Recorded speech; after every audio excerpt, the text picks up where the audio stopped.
વિક્રમ સંવત 2082 પોષ સુદ પડવો તારીખ 21/12/2025 રવિવાર.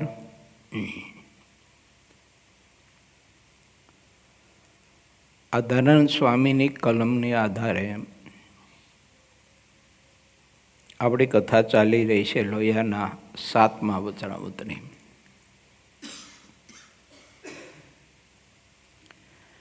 ભગવાન સ્વામિનારાયણે ભગવાનના સ્વરૂપના નિશ્ચયની બહુ જ અદ્ભુત વાત આપણને બતાવી છે.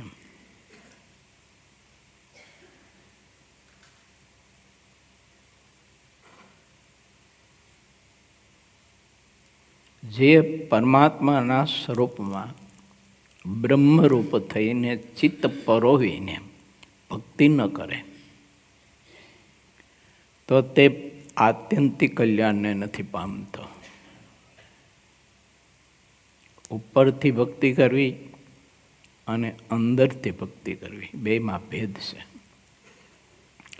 ભક્તિ એક જ તત્વની છે, પરમાત્માની છે, એક જ સ્વરૂપની છે. પણ પરમાત્માના સ્વરૂપમાં ચિત્ત પરોવીને ઇન્દ્રિયો અંધકરણ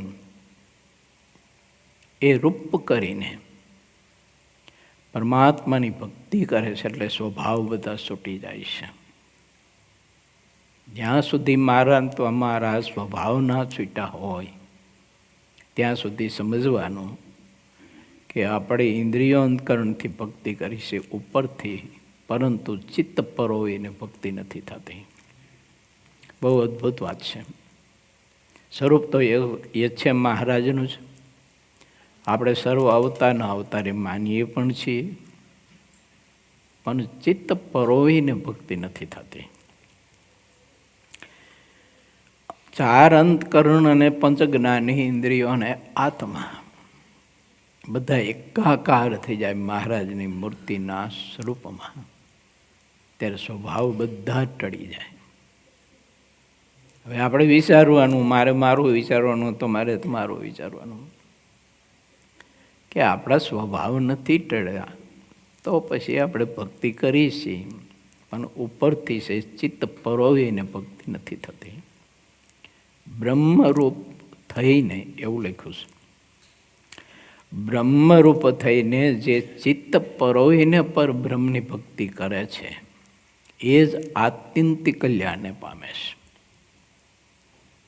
આ ગીતાનો પણ મત છે મહારાજ કે.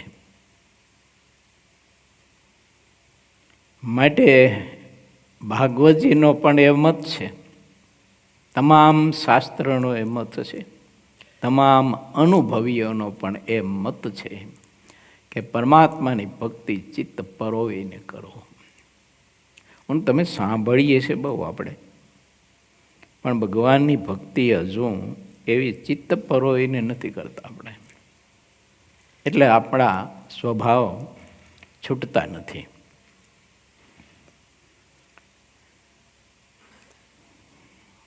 ચોવીસમાં પૂર્ણના 13મા તરંગની આ કથા છે. આપણે લોહિયાના 7મા વચનામૃતની કથા છે. જે વ્યાપ્ય અષ્ટધા પ્રકૃતિ કહેતા, જે કંઈ મારીને તમારી સામે દેખાય છે પ્રકૃતિ, આ બ્રહ્માંડ, એની રચનાઓ, એની વિવિધતા, મનુષ્ય, દેવ, પશુ, પક્ષી, કીડા, મકોડા, વૃક્ષો, પહાડ, પથ્થર, સમુદ્ર, આ વગેરે વગેરે જે કંઈ આપણને પ્રકૃતિ દેખાય છે, બધી જ પ્રકૃતિ એને નિર્ગુણ પછી અનુભવાય.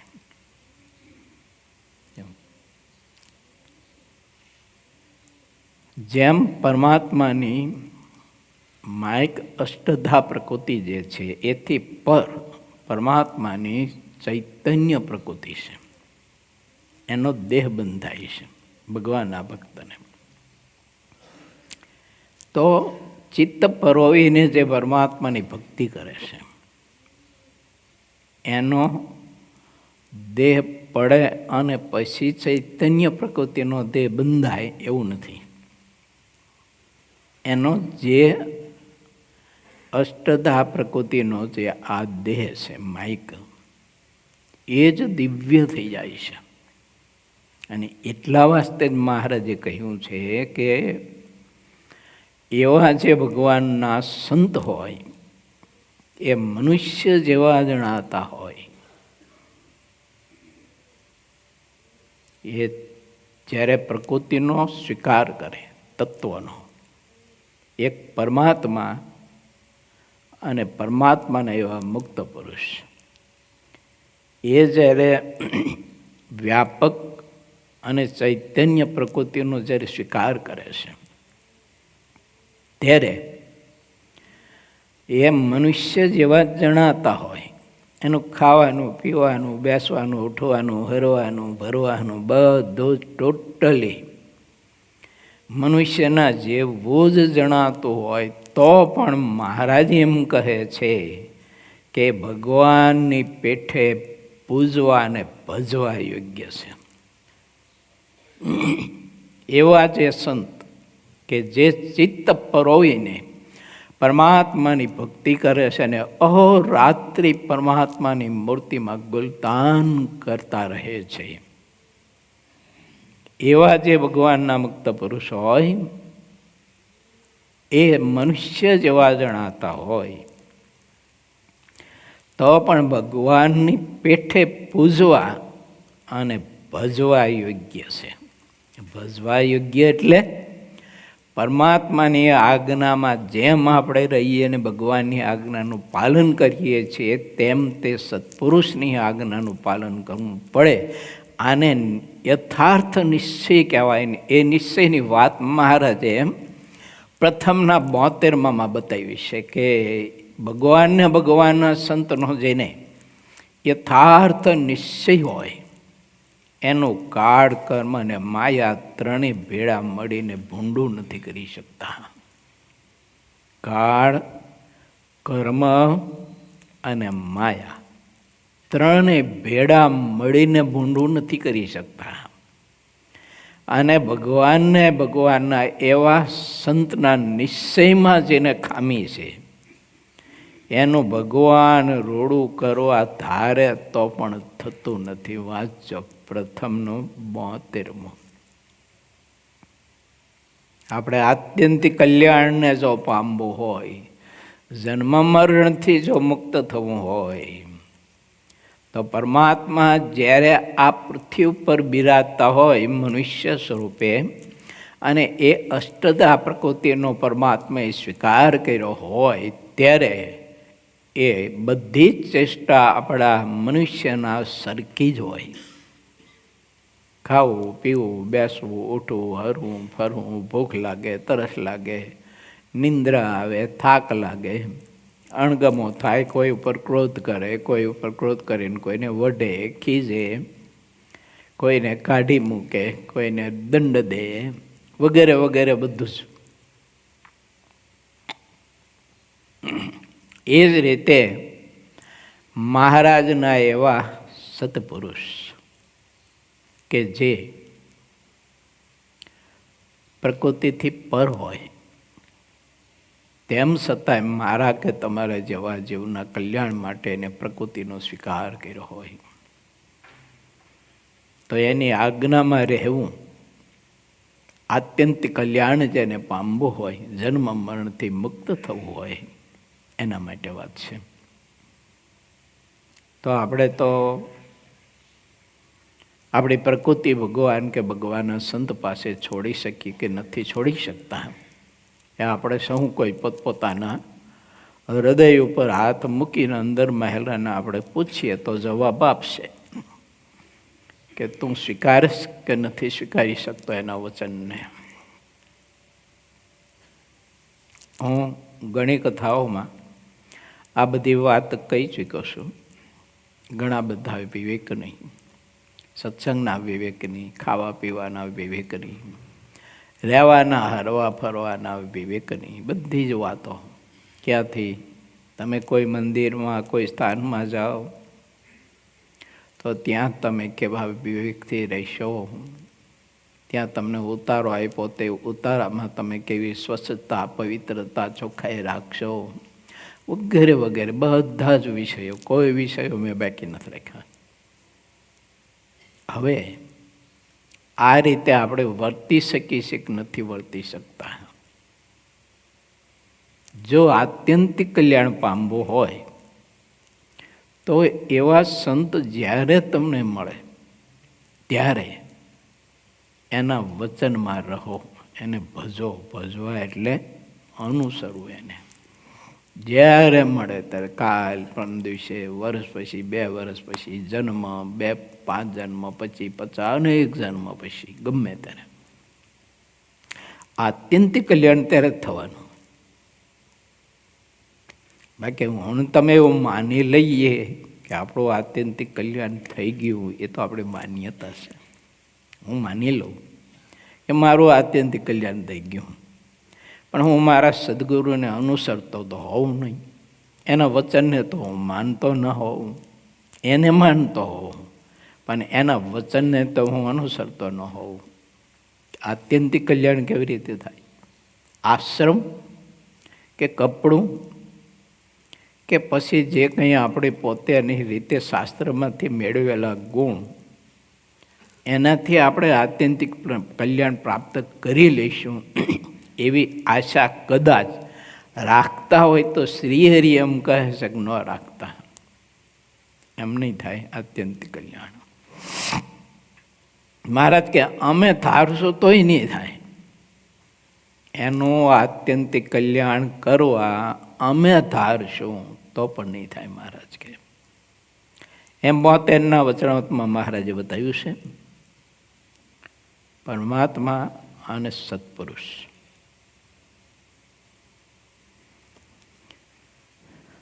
પ્રકૃતિનો સ્વીકાર કરવામાં સમર્થ છે અને પ્રકૃતિનો સંકોચ કરવામાં પણ સમર્થ છે.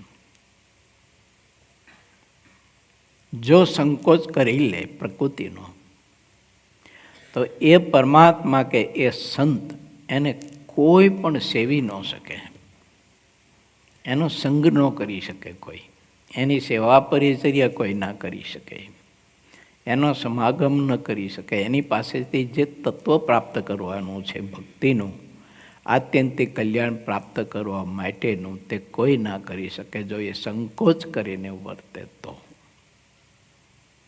માટે થોડુંક આપણે વિચારવું, દયાએ કરીને જળ અને ચૈતન્ય પ્રકૃતિ આ બંનેનો સ્વીકાર કરી અને મહાપુરુષો વર્તતા હોય છે. જળ અને ચૈતન્ય પ્રકૃતિ દેખાતું હોય આપણને, દેખાતી હોય આપણને જળ પ્રકૃતિનો ભાવ, પણ એમાં જળ પ્રકૃતિનો ભાવ ન હોય, એમાં ચૈતન્ય પ્રકૃતિનો ભાવ હોય. એ પર હોય, એ જમતા હોય, આપણે જમતા હોય, એ બોલતા હોય, આપણે બોલતા હોય, એ વ્યવહાર કરતા હોય, આપણે વ્યવહાર કરતા હોય, અને એને જળ અને ચૈતન્ય બંને પ્રકૃતિને સાથે રાખીને કામ થતું હોય છે. આપણામાં કેવળ જળ પ્રકૃતિ હોય છે, ચૈતન્ય પ્રકૃતિ નથી હોતી આપણામાં. અને એટલે આપણે આપણા સ્વભાવો, આપણી આદતો, આપણું બોલવાનું, ખાવાનું, પીવાનું, આપણી અપેક્ષાઓ કોઈ પણ એ નથી આપણે મૂકી શકતા. એનું કારણ એક જ છે કે આપણે જળ પ્રકૃતિમાં વર્તીએ છીએ. મહાપુરુષો બતાવતા હોય, દેખાડતા હોય જળ પ્રકૃતિ, વર્તતા હોય ચૈતન્ય પ્રકૃતિ. હા, સમજવું બહુ કઠિન કામ છે, અઘરો વિષય છે. કારણ કે જો આપણા કલ્યાણ માટે જળ પ્રકૃતિનો સ્વીકાર ન કરે અને કેવળ ચૈતન્ય પ્રકૃતિએ જ વર્તે તો એ મહાપુરુષનું આપણે દર્શન જ નથી કરી શકતા, એને જોઈ જ નથી શકતા. તો કેવી રીતે પછી આપણે એનું સેવન કરી શકીએ? એટલે પરમાત્માની ઈચ્છાએ કરીને તે ચૈતન્ય પ્રકૃતિવાળા પુરુષ જળ પ્રકૃતિનો સ્વીકાર કરે છે. અને જળ પ્રકૃતિએ વર્તે છે, ચૈતન્ય પ્રકૃતિએ વર્તતા નથી. ચૈતન્ય પ્રકૃતિ છે ખરી, પણ દયા કરીને આપણા જેવા આત્માના કલ્યાણ માટે એ મહાપુરુષ જળ પ્રકૃતિનો સ્વીકાર કરીને જળ પ્રકૃતિયુક્ત વર્તતા હોય છે. એટલે આપણને આપણા જેવા મનુષ્ય દેખાય છે. પછી એની કોઈ પણ વાત હોય તો આપણે સ્વીકાર નથી કરી શકતા, એનું વચન હોય પણ એનો સ્વીકાર નથી કરી શકતા. યથાર્થ નિશ્ચય હોય એને તો રાત્રિ કહે તો રાત્રિ, દિવસ કહે તો દિવસ. ત્યાં સુધીના પ્રસંગો છે. મહારાજે માંગરોળના આણંદજીને આજ્ઞા કરી, તમે બધા જાણો છો કે આણંદજી સત્સંગમાં રહેવાનો ખપશે. હા મહારાજ, સત્સંગ વિના તો કલ્યાણ ક્યાં હતું. મહારાજ કે ખરેખર ખપશે તને સત્સંગમાં રહેવાનું? હા મહારાજ. તો કપડાં કાઢી હરિભક્તોના જૂતા પડ્યા છે એની માળા બનાવી ગળામાં પહેરી અને આખા ગામમાં ગલીએ ગલીએ જા આંટો મારીએ ફરી આવી. એને કર્યું, ગયા. દિગંબર અવસ્થામાં આખા માંગરોળની બધી જ ગલીએ ગલીએ ને બજારે બજારે હરિભક્તોના જૂતાની માળા પહેરી અને ગલીએ ગલીએ બધે જઈને છે ને ફર્યા અને ગયા. આવ્યા, મહારાજ કે એલા ભૂંડો લાગે છે કે કપડાં પહેર્યાનો માનો કે જો આ ભૂંડો લાગે છે કપડાં પહેર. યથાર્થ નિશ્ચય કેમ એ જાણતા હતા કે જળ પ્રકૃતિ તો બતાવે છે, બાકી તો ચૈતન્ય તત્વ છે. એ જળ પ્રકૃતિનો સ્વીકાર કરે ને, આમાં લખ્યું છે જળ પ્રકૃતિનો સ્વીકાર કરે ત્યારે એ જળ પ્રકૃતિ પણ ચૈતન્ય પ્રકૃતિમાં પરિણમી જાય છે. એટલે કરતા થકા પરમાત્માને અકર્તા કહેવાય છે. પરંતુ જ્યાં સુધી જે આત્મા પરમાત્માના સ્વરૂપમાં જ્યારે ઇન્દ્રિયો, અંતકરણ અને આત્મા એકાગ્ર કરીને જ્યાં સુધી એમાં પ્રીતિ નથી કરતો ત્યાં સુધી બ્રહ્મરૂપ નથી થઈ શકતો. અને ચિત્ત ભગવાનના સ્વરૂપમાં પરોવી નથી શકાતું. બ્રહ્મરૂપ થાય તો જ ચિત્ત પરોવી શકાય છે. કારણ કે દેહાત્મા બુદ્ધિ તો પહેલાં ટળવી જોઈએ કે નહીં. દેહાત્મા બુદ્ધિ ટળ્યા વિના ભગવાનના સ્વરૂપમાં ચિત્તની વૃત્તિ પરોવી એ તો બહુ કામ કઠિન છે. દેહાત્મા બુદ્ધિ, હું સ્ત્રી કે હું પુરુષ, હું ડાયો કે હું બુદ્ધિશાળી, હું ગાંડો કે હું ડાયો, હું જાડો કે પાતળો વગેરે વગેરે આ બધા જે ભાવ છે એ તો હજુ આપણને છૂટતા નથી. બ્રહ્મરૂપ થાય આત્મા તો ચિત્તની વૃત્તિ પરમાત્માના સ્વરૂપમાં પરોવી શકે છે. અને એને આ વાત સમજાય. હું જે વાત કરી રહ્યો છું ને એ વાત જે પરમાત્માના સ્વરૂપની વિશે ચિત્તની વૃત્તિ પરોવીને જે ભક્તિ કરતો હોય એને આ વાત સમજાય. બાકી સંભળાય આપણે બધાને, સમજાય નહીં આ વાત. ભગવાનને મોટા પુરુષ જળ પ્રકૃતિ આપણા માટે, આપણા કલ્યાણ માટે દયા કરી અને સ્વીકાર કરીને વર્તતા હોય.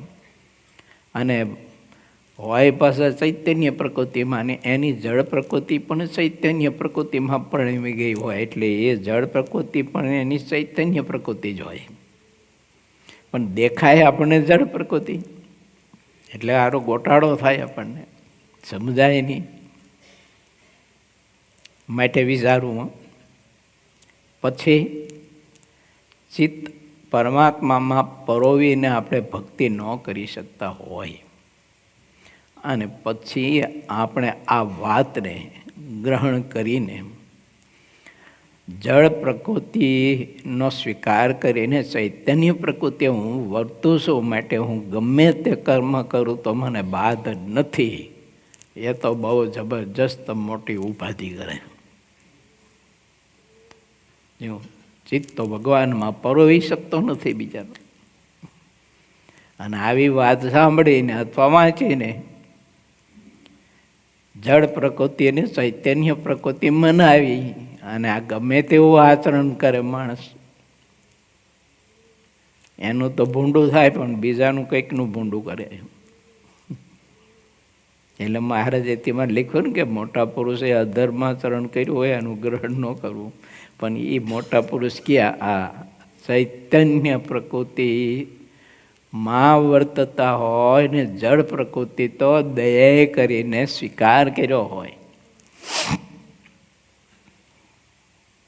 અને જળ પ્રકૃતિમાં વર્તતા હોય તે દયાએ કરીને વર્તતા હોય ને એ દયા કઈ તો કે પોતાના શરણે આવેલો છે આત્મા એને પરબ્રહ્મ પરમાત્માના સ્વરૂપમાં કહેતા એની ચૈતન્ય પ્રકૃતિમાં એને ભેળવી અને ભગવાન પુરુષોત્તમ નારાયણની મૂર્તિના સુખે સુખ્યો કરો. આ સિવાય એને બીજું કોઈ લક્ષ્ય ન હોય, સંકલ્પ સુધા ન હોય ને બીજો કોઈ. હા, એ બહુ અદ્ભુત વાત છે. અને એ વ્યાપ્ય અષ્ટધા એટલે જળ પ્રકૃતિ, એથી જુદી આ વ્યાપક એવી ચૈતન્ય પ્રકૃતિ છે તેમ જાણવું. અને જે પ્રત્યક્ષ ભગવાન છે તે કહેવાશે. તો અષ્ટ પ્રકારે રહેલી જે વ્યાપ્ય પ્રકૃતિ અને તેની વિશે વ્યાપક એવી છે ચૈતન્ય પ્રકૃતિ, તે બંનેના આધાર છે. મહારાજે લખ્યું, મહારાજ કે મસાલ દીવો કરે ને ત્યારે ભગવાન કે ભગવાનના સંતનું દર્શન થાય. કેમ કે જળ પ્રકૃતિનો સ્વીકાર કરીને વર્તે છે. પણ મહારાજ કે સંતો અનંત સૂર્ય ચંદ્રના પણ પ્રકાશના દેનારા છે. અનંત શબ્દ વાપરો. અનંત સૂર્ય ચંદ્રને પ્રકાશના દેનારા છે. તો ભાઈ મનુષ્યને પ્રકાશ આપે એમાં શું કેવું? એને બહુ અદ્ભુત વાત છે. અષ્ટ પ્રકારે રહેલી જે વ્યાપ્ય પ્રકૃતિ અને તેને વિશે વ્યાપક એવી છે ચૈતન્ય પ્રકૃતિ, તે બંનેના આધાર છે. જેમ આ આકાશ છે તે પૃથ્વી આદિક 4 તત્વનો આધાર છે, અને પૃથ્વીની જ્યારે સંકોચ અવસ્થા થાય છે ત્યારે તેની ભેળો આકાશ પણ સંકોચને પામે છે, અને પૃથ્વીની વિકાસ અવસ્થા થાય છે તેની ભેળે આકાશની પણ વિકાસ અવસ્થા થાય છે. તે રીતે જ જળ, તેજ અને વાયુની સંકોચ તથા વિકાસ અવસ્થાની ભેળો આકાશ પણ સંકોચ અને વિકાસ પામે છે, અને પૃથ્વી આદિક તત્વની સંકોચ અને વિકાસ એવી બંને અવસ્થા તે આકાશને વિશે થાય છે. તેમ એ બંને પ્રકૃતિની જે સંકોચ અને વિકાસ અવસ્થા એ ભેળી ભગવાનની પણ સંકોચ અને વિકાસ અવસ્થા છે. પરમાત્મા પ્રકૃતિથી પર છે. જળ પ્રકૃતિ, ચૈતન્ય પ્રકૃતિ, તો એનો સંકોચ કરવાને પરમાત્મા સમર્થ છે. હવે બંને પ્રકૃતિનો સંકોચ જ્યારે પરમાત્મા કરે ત્યારે દ્રષ્ટિગોચર થાય નહીં. તો દ્રષ્ટિગોચર થયા વિના પરમાત્માની આરાધના, ભક્તિ, ધ્યાન, ભજન, સેવા, પરિચર્યા આ બધું સાધન કરી અને આત્મા પરમાત્માને કેવી રીતે પામી શકે? ભક્તિ શાના આધારે કરે? ભક્તિ કરવા માટે આધાર તો જોઈએ ને. અને ભગવાન પોતે પોતાના આશ્રિત વર્ગને ભક્તિ કરવા માટે આધાર આપવા માટે બંને પ્રકૃતિનો સ્વીકાર કરીને વર્તતા હોય છે.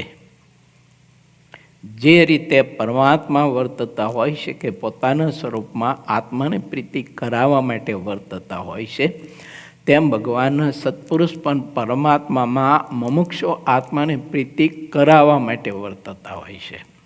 પુરુષોત્તમ પોતે કરાવવા માટે વર્તતા હોય છે, ત્યારે ભગવાનના મોટા એવા મુક્ત પુરુષોની એ પરમાત્મામાં આત્માને એવી પ્રીતિ કરાવવા માટે વર્તતા હોય છે. આટલો ફેર છે. બંને પ્રકૃતિનો સ્વીકાર ને સંકોચ, વિકાસ બધું જ કરવાનું સમર્થ છે. બોલો ના, ઘણી બધી કથાઓ છે.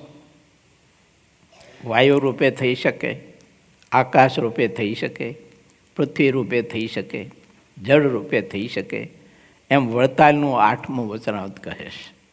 જ્યારે પ્રકૃતિનો સંકોચ કરે ત્યારે ભગવાનના સંત એવા મુક્ત જે હોય તે જળ રૂપે થઈ જાય. તો જળ રૂપે થઈ જાય તો તમે એક લોટો તમારા ગોળાનો પાણીનો લોટો ભરી અને એક મોટું પાત્ર જળનું ભર્યું હોય ને એમાં તમે એક લોટો પાણી નાખી દો.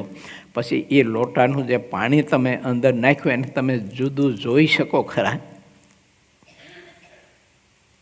જોઈ શકીએ આપણે? સંભવ જ નથી ને, એ ના જોઈ શકાય. એમ ભગવાનના સત્પુરુષ છે એ રે પરમાત્માની ચૈતન્ય પ્રકૃતિનો પરમાત્માની ઈચ્છાથી જ્યારે સ્વીકાર કરે અને જે કંઈ જળ પ્રકૃતિ છે એનો ત્યાગ કરી દે ત્યારે એ પુરુષ પુરુષોત્તમ રૂપ થઈ જાય. અને પુરુષોત્તમ રૂપ થઈ ગયો તો એને કોણ જોઈ શકે? એને કોણ દર્શન કરી શકે? કોણ એનો સંગ સમાગમ કરી શકે? કોણ એની સેવા પરિચર્યા કરી શકે? કેમ? ચૈતન્ય અને જળ બંને પ્રકૃતિથી પર, બે પ્રકૃતિ છોડી દે. હા, પુરુષોત્તમની ઈચ્છા હોય તો શું થઈ જાય? પુરુષોત્તમ નારાયણની મૂર્તિનું તેજ છે ને એ તેજ રૂપે થઈ જાય. અને એ તેજનો સંકોચ કરે પાછા. તો તેજનો સંકોચ કરે એટલે પુરુષોત્તમ નારાયણની મૂર્તિનો આનંદ જે છે એ આનંદ રૂપ થઈ જાય. પુરુષોત્તમ રૂપ થાય એનો મિનિંગ આનંદ રૂપ થઈ જાય.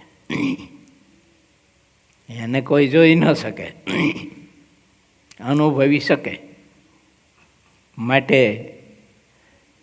ભગવાનના સ્વરૂપમાં ચિત્તની વૃત્તિ પરોવીને ભક્તિ કરવી, આ સ્થિતિને આત્મા ત્યારે પામે.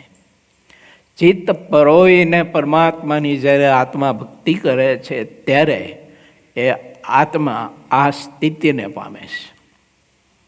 પછી જેમ ભગવાન પુરુષોત્તમ નારાયણ પોતે સ્વયં પ્રકૃતિઓનો સંકોચ વિકાસ કરવાને સમર્થ છે, તેમ તે પણ મુક્ત પ્રકૃતિઓનો સંકોચ વિકાસ કરવામાં સમર્થ થાય છે. અને પછી એને કેવળ ભગવાન શ્રીહરિની મૂર્તિના આનંદ સિવાય બીજું કશું જ કંઈ ગમતું નથી અને ઈચ્છતો નથી. કાંઈ નથી ઈચ્છતો.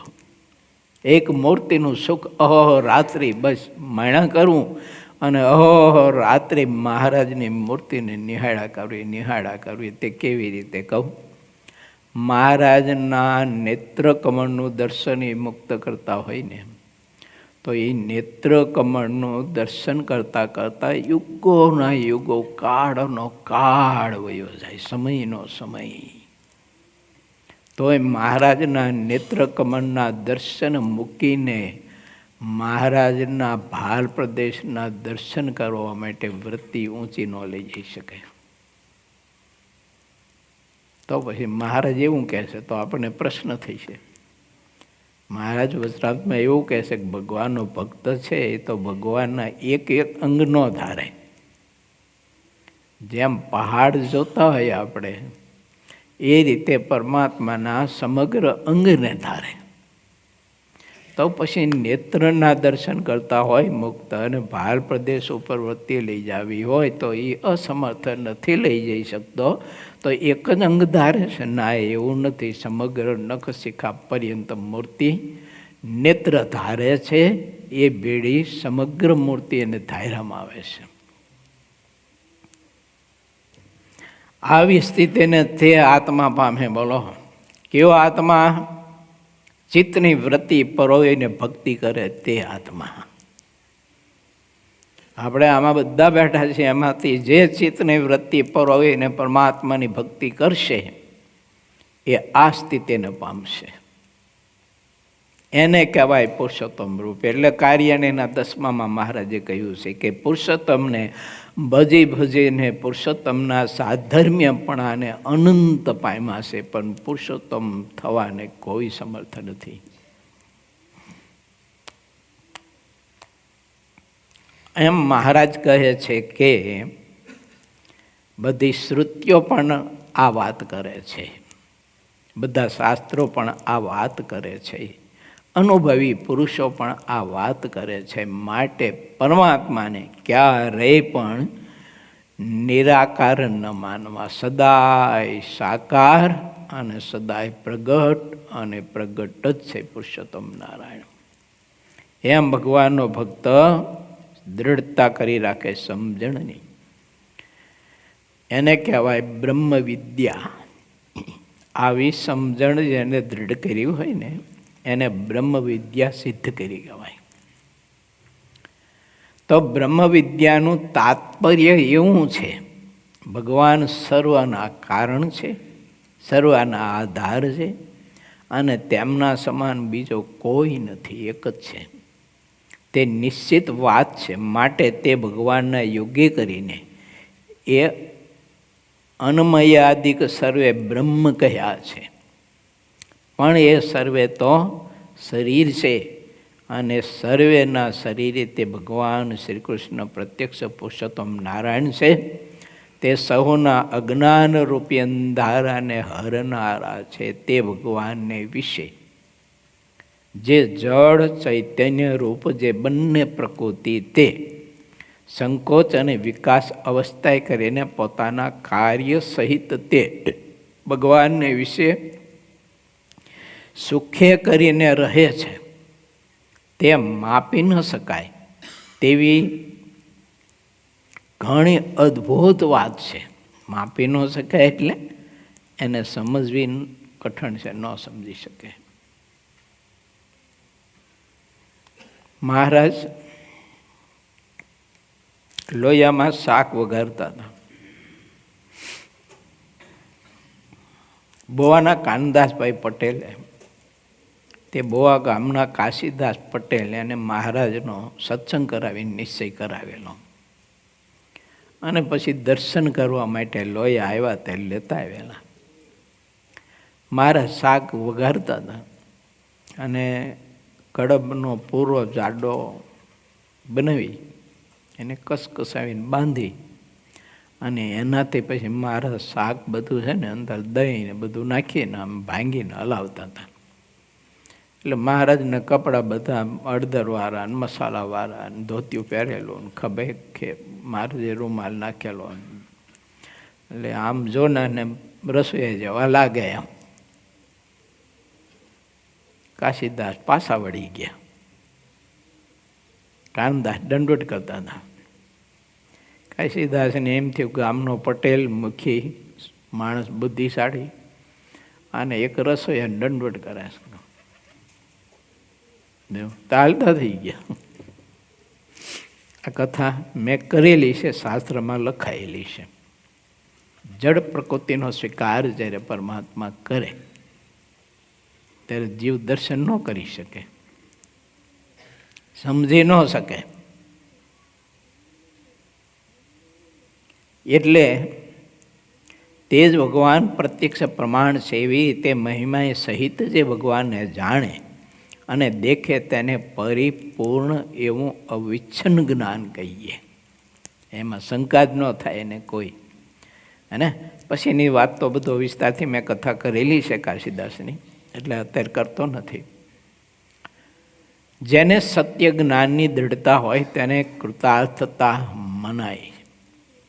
ત્યારે મુક્તાનંદ સ્વામીએ શ્રીહરિને પૂછ્યું કે આપે જે રીતે કહ્યું એવી રીતે દેખાતું તો ન હોય, પણ તેના અંતકરણમાં આવી રીતની દ્રઢ આંટી કહેતા ગાંઠ પડી હોય તો તેને પરિપૂર્ણ જ્ઞાની કહેવાય કે નહીં?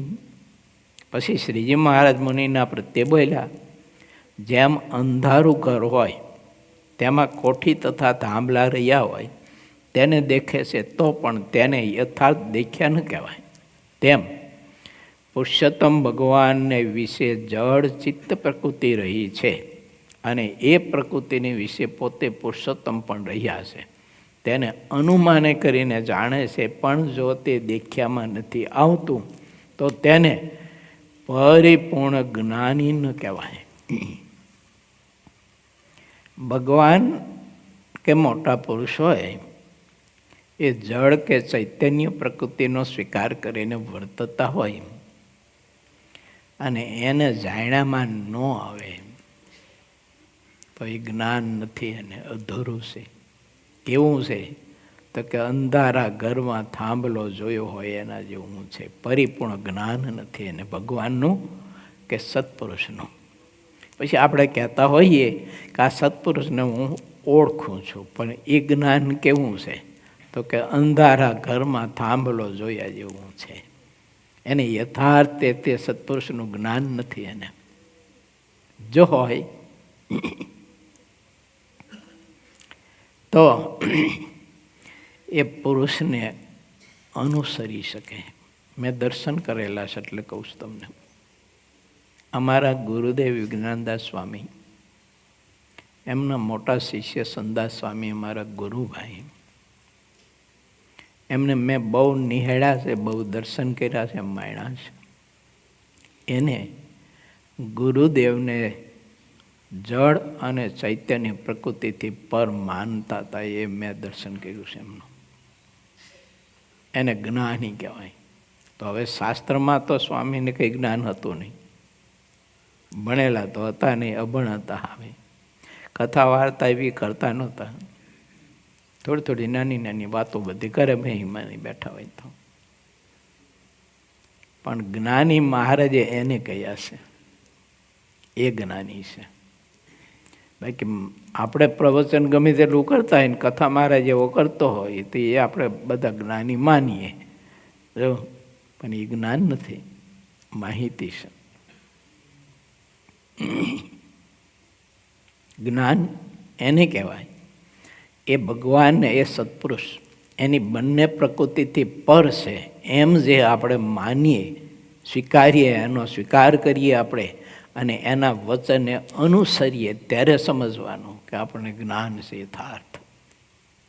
અને એવો જે જ્ઞાની છે ને એ મારો આત્મા, અને એ જે મારો આત્મા છે ને એ આત્યંતિક કલ્યાણને પામે. બહુ આંટી ઘૂંટી જેવી વાત નથી લાગતી ને તમને?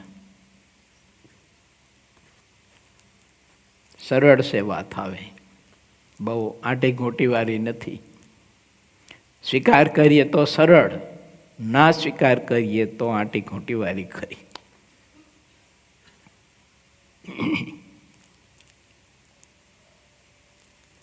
અને જો એને એવી જ્ઞાનની દ્રઢ આંટી કહેતા ગાંઠ પડી હોય તો તેને કાંઈક અલૌકિકપણું જણાયું જોઈએ, અને નહીં તો અલૌકિકપણું જણાશે. અને નિસંદેહ એવી આંટી છે ને જણાતું નથી તો એ એમ સમજે જે એ ભગવાનને વિશે તો સર્વે રહ્યું છે, પણ તેઓ મને તેમનો જેવો પ્રતાપ છે ને તેવો દેખાડતા નથી. પણ સંદેહ ન થાય. કોઈ આપણે જે પરમાત્માની ભક્તિ કરતા હોય એના કરતાં સામર્થ્ય અધિક બતાવે, અને આપણે જેની ભક્તિ કરતા હોઈએ તે સામર્થ્ય કાંઈ ના જણાવે, તો આ જગ્યાએ એને કોઈ સંદેહ ન થાય. કે વિચારે કે છે તો બધું ચૈતન્ય, પ્રકૃતિ, જળ પ્રકૃતિ, એનો સંકોચ કરવાનું સામર્થ્ય છે, એનાથી પર છે, બધું એને આધીન છે. પરંતુ કોઈ કારણોસર યા તો દયા કરીને મને જણાવતા નથી, બાકી છે બધું જ એનામાં. એ જ રીતે ભગવાનને અને એ જ રીતે એવા સત્પુરુષને જે આત્મા માનતો હોય અને બીજા ગમે તેવા ચમત્કારો જણાવે તો પણ એને કોઈ દિવસ એનો ભાર પણ ન આવે, સંકલ્પ સુધા ન થાય કે આ બહુ ઘણા શ્રેષ્ઠ પુરુષ કહેવાય એમ. એવોય સંકલ્પ સુધા ન થાય ત્યારે સમજવું કે ભગવાનને ભગવાનના સત્પુરુષનું યથાર્થ જ્ઞાન છે, નિશ્ચય છે.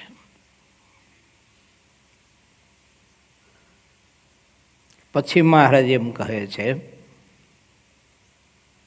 એ ભગવાનને વિશે તો સર્વે રહ્યું છે, પણ તેઓ મને તેમનો જેવો પ્રતાપ છે તેવો દેખાડતા નથી, એવી જ એમની નિશ્ચિત ઈચ્છા છે.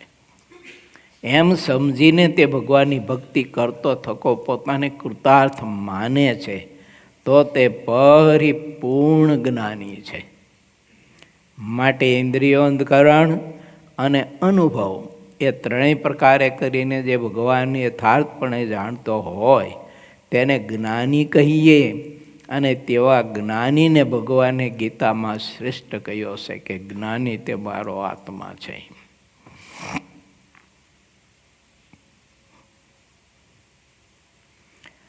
એવો જે જ્ઞાની છે તે તો સદા સાકાર મૂર્તિ એવા પ્રત્યક્ષ ભગવાન, તેને પ્રકૃતિ, પુરુષ અને અક્ષરથી પર ને સૌના કારણ, સૌના આધાર જાણીને અનન્યપણે સેવે છે. આવી રીતે જે સમજે છે તેને પૂરો જ્ઞાની કહેવાય છે. અને એ જ્ઞાને કરીને જ આત્યંતિક મોક્ષ થાય છે. અને જે એમ નથી સમજતા અને કેવળ શાસ્ત્રે કરીને અહમ બ્રહ્માસ્મિ થઈને બેસે છે અને કહે છે કે રામકૃષ્ણાદિક તો બ્રહ્મરૂપ એવો જે હું તે મારી લહરી કહેતા તરંગ છે, એવા જે બ્રહ્મ કોદાળ બ્રહ્મનું ખોટું પ્રતિપાદન કરનારા આધુનિક વેદાંતિઓ છે તે તો અતિ દુષ્ટ અને મહાપાપી છે. તે મરીને નરકમાં પડે છે અને કોઈ દિવસ તેનો છૂટકો થતો નથી. પરમાત્માને અસમર્થ જાણવા એના જેવો પરમાત્માના સ્વરૂપનો બીજો કોઈ દ્રોહ નથી. પરમાત્માને બીજા કોઈની સાથે સરખાવવાનો સંકલ્પ થાય આપણને, તો એના જેવો પરમાત્માનો બીજો કોઈ દ્રોહ નથી. એને તમે સરખાવી ન શકો, એક જ તત્વ છે, કોની સાથે સરખાવો? ઠીક છે, સમજવા માટે આપણે ઉપમા દઈએ. કોટી રવિચંદ્રની કાંતિ ઝાંખી કરે, એવા તારાયુર વિશે નાત બાસે. એમાં આપણે આધાર આપીએ. કરોડો સૂર્ય ચંદ્ર એનો પ્રકાશ ઝાંખો કરે એવી મૂર્તિ તારા હૃદય કમળમાં અખંડ વાસ કરીને રહેશે. તું ભગવાનની મૂર્તિનું જો ધ્યાન ભજન કરીશ તો કેવી રીતે? તો કે ચિત્ત પરોવીને પરમાત્માની ભક્તિ કરીશ તો. એ તો આધાર છે. પરંતુ કોટી સૂર્ય ચંદ્રને પ્રકાશને ઝાંખો કરે એટલો જ પ્રકાશ એમાં છે, એમ નથી. અધો અર્ધ પ્રમાણે રહિત તે છે એમ લોયાનું 14મો વચરાવત કહે છે. શું કહે છે? અધો ઉર્ધ પ્રમાણે રહિત તે જ છે. દેવ હા, એનોય સંકોચ કરે છે. એટલે મહારાજે કહ્યું કે એ તેજ અમને અખંડ દેખાય છે, પણ એમાં અમારી રુચિ નથી, સંકોચ કરે છે. અને કેવળ મૂર્તિમાં જ મહારાજ કે અમારી રુચિ છે, તે મૂર્તિનું સુખ લેવું, તે મૂર્તિનું ધ્યાન કરવું, તેનું ભજન કરવું, એનો આનંદ માણવો, આટલી જ મહારાજ કે અમને રુચિ છે.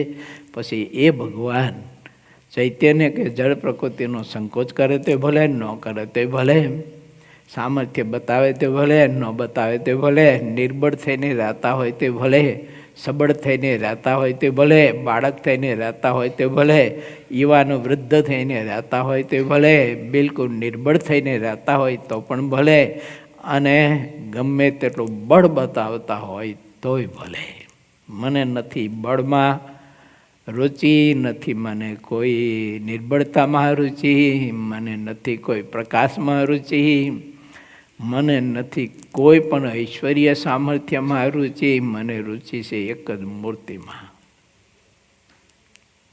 મૂર્તિનું સુખ, એક આનંદ, મહારાજની મૂર્તિનો આનંદ, જેને અદ્ભુત વાત છે.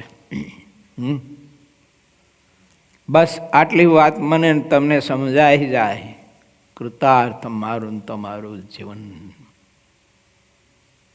માટે વાલા ભક્તો, આપણો જનમંગલ મહોત્સવ એટલા માટે છે. ચિત્ત પરોવીને પરમાત્માની ભક્તિ કરવાનો સંદેશો આપણને જનમંગલ મહોત્સવ આપે છે. તો હે મારા સજ્જનો, મારા ભક્તો, મારા આશ્રિત ત્યાગી ગ્રસ્ત બાયો ભાઈઓ, તમે મારા સ્વરૂપમાં ચિત્તની વૃત્તિ પરોવીને મારામય રહો. તમારામાં તમે ન રહો, મારામાં તમે રહો. તમારે ક્યાં સુધી તમારામાં રહેવું છે? બહુરિયા બહુરિયા, ઘણા જન્મો સુધી તમારામાં રહ્યા તમે. મહારાજ કે હવે છોડો બધું, મારામાં રહો. અને મારામાં રહો એટલે મારા રૂપ થઈ જાઓ. જીવ ભાવ ગયો, દેહ ભાવ ગયો, ઇન્દ્રિયો ભાવ, અંતકરણ ભાવ ગયો, સ્થૂળ ભાવ ગયો, સૂક્ષ્મ ભાવ ગયો, બધું જ ગયું. એક મૂર્તિ રૂપ આત્મા થઈ જાય. આ રીતે ભક્તિ કરો, આ રીતે ભજન કરો. જનમંગલ મહોત્સવનો આ અવાજ છે. કેવળ બધા આપણે ભેળા થઈને વાહ વાહ કરવી એ કંઈ જનમંગલ મહોત્સવની સફળતા નથી. કઈ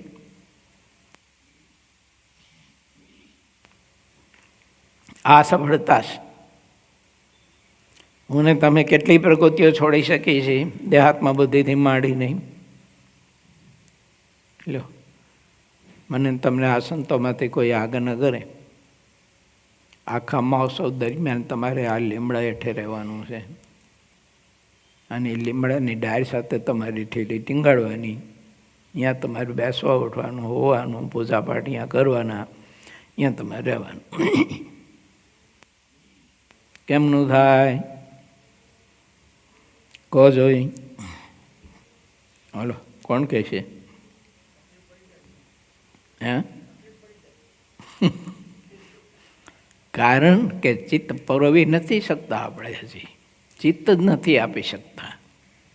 પૈસો આપી દે છે, પદાર્થ આપી દે છે, 1 લાખ 2 લાખ 25 50 કરોડ 2 કરોડ રૂપિયા આપે તો આપી દે, પણ ચિત્ત નથી અપાતો. અને જ્યાં સુધી ચિત્ત ન અપાય ત્યાં સુધી બીજું અપાયેલો એ આત્માને મૂર્તિનું પરિપૂર્ણ સુખ તો કદી પણ ન અપાવી શકે. ચિત્ત આપે તો જ પરિપૂર્ણ સુખ મળે. કારણ કે પરમાત્મા ચિત્ત સિવાય બીજું કાંઈ ઈચ્છતા જ નથી. આત્મા સિવાય કાંઈ ઈચ્છતા નથી પરમાત્મા. એને ક્યાં જરૂર છે આ બધી? કહો જી. ધન સંપત્તિની, પદાર્થની, નાન તેન. આપણે સવારમાં સરસ મજાના થાળ ઠાકોરજી ધરાવીએ. જોગી અમે બહુ સરસ મજાના થાળ કરે ધનુર્માસમાં. તો એ થાળની કે ઠાકોરજીની ઈચ્છા છે એમ કહો છો? એને કાંઈ ઈચ્છા નથી. એને કઈ જરૂર છે?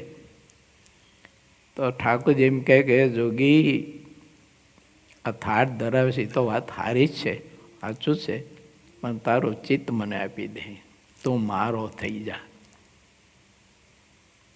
આત્મા પરમાત્માનો થવો જોઈએ. આપણે ઠાકોરજીને નથી થતા, આપણે આપણા રહીએ છીએ. અહીંયા તકલીફ છે. હવે હું ને તમે જ્યાં સુધી આપણે પોતે પોતાનો રહીશે ત્યાં સુધી તો પ્રકૃતિ કેવી રીતે ટળશે? મહારાજને તે પ્રકૃતિ ટળાવી છે. એટલે તો મહારાજે મધ્યના 45માં ન કહ્યું, મહારાજ કે તલ માત્ર તમારામાં કસર નથી રહેવા દેવી, ચૈતન્ય મહારાજ જેવા તમને શુદ્ધ કરવા છે. હવે મહારાજ જેવા શુદ્ધ આપણે થવું હોય તો મહારાજની વાત તો માનવી જ પડે, સ્વીકારવી જ પડે, તો થઈ શકાય. બાકી તો સંભવ છે નહીં. અમે ત્યાગી હોય કે તમે ગ્રસ્ત હોય, બહેનો હોય કે પુરુષો હોય. બહુ મજાની લોયાના 7મા વચનામૃતની અદ્ભુત વાત છે. પ્રત્યેક ભગવાનના ભક્ત આવી રીતે ભગવાનની ભક્તિ કરે, બ્રહ્મરૂપ થઈને ભક્તિ કરવી એ શિક્ષાપત્રીનો પણ મત અને સિદ્ધાંત છે. ગીતાજીનો, ભાગવતનો પણ સિદ્ધાંત છે. અને એટલે જ ભગવાન કૃષ્ણે ઉદ્ધવજીને બ્રહ્મરૂપ કરવા માટે જ મોકલ્યા હતા. જ્ઞાનરૂપ તો હતા, જ્ઞાનરૂપ તો હતા જ, પણ ગોપીઓ પાસે બ્રહ્મરૂપ કરવા માટે જ મોકલ્યા. અને અહીંયા ગયા તો એ બ્રહ્મસાગરમાં સ્નાન કરીને બ્રહ્મરૂપ થઈને આવ્યા પાછા. અને આવ્યા એટલે પરમાત્માએ પોતાનું બધું જ તત્વ આપી દીધું ઉદ્ધવને. એટલે આ તત્વ હવે તું બ્રહ્મરૂપે થયો છો એટલે આ તત્વ તને પચશે. નહીતર ઉદ્ધવ છે ને એ ભગવાન થઈને પૂજાય પાછો, પણ એ દાસનો દાસ જ રહ્યો. બધું તત્વ પ્રાપ્ત થયું પણ ઉદ્ધવ છે ને એ ભગવાન ન થયો, દાસ જ રહ્યો. કેમ? પાત્ર એને બ્રહ્મરૂપથી આવી ના તો પાત્ર તમારા ને તમારામાં આવવાની જ નહીં. તો જ એને બ્રહ્મરૂપ થવું હોય તો એને એવા ભગવાનના જે સત્પુરુષ હોય એની સંપૂર્ણ મરજીમાં રહેવું પડે, તો બ્રહ્મરૂપ આત્મા થઈ શકે છે.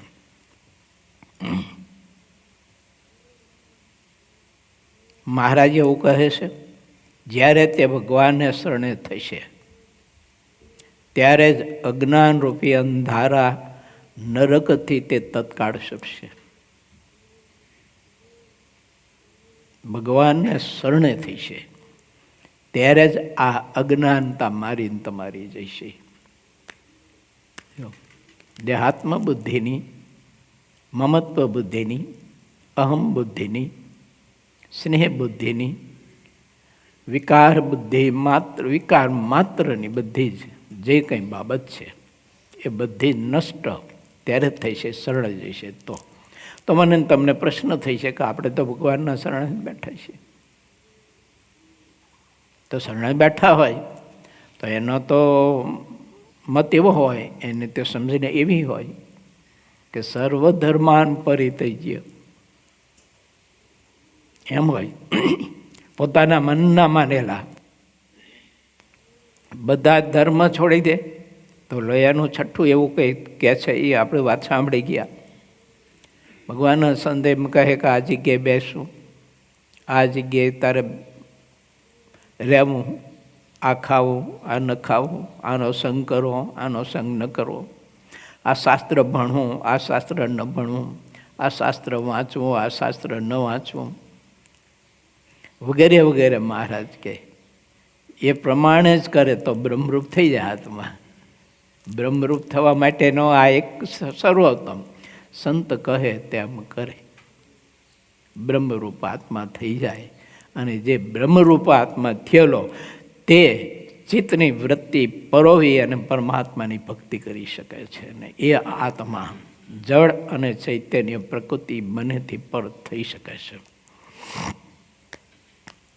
પરંતુ પરમાત્માની ઈચ્છાથી બંને પ્રકૃતિઓનો સ્વીકાર કરી અને પરમાત્માની મૂર્તિનો આનંદ પ્રાપ્ત કરતો હોય છે. અને એ ભેળો મને તમને આનંદ કરાવતા હોય છે. એને આનંદ કરાવવાનું લક્ષ્ય નથી હોતું,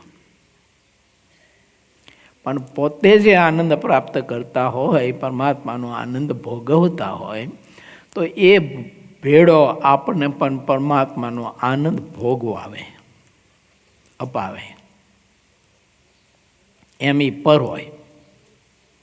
એટલે ભગવાનની મૂર્તિનો આનંદને સુખ આપને અપાવે છે, તેમ છતાંય તેનાથી એ કર્મથી પણ એ પુરુષ પર છે. એવું હું આને મહારાજની મૂર્તિનો આનંદ અપાવું છું એવો સંકલ્પ સુધા ન હોય, એનાથી પર હોય. એને તો એક જ હોય, મહારાજની મૂર્તિનો આનંદમાં સુખમાં એવા રસ બસ હોય મહાપુરુષ.